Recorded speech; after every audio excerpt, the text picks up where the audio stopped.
আপনারা কি AC technician? জি জি, আমরা এসি টেকনিশিয়ান।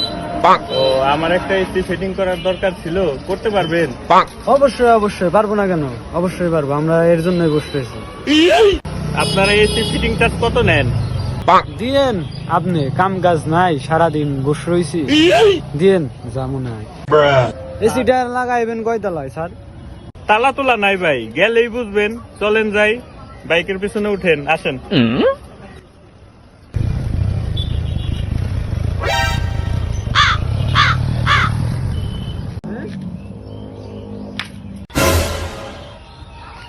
ওইটা নাকি ভাই? ওই যে ওইটা না? না ভাই, এই যে এটা আপনার চোখের সামনে দেখতেছেন না, এটাই আমার বাসা। কেন এটা ফিটিং করা যাবে না?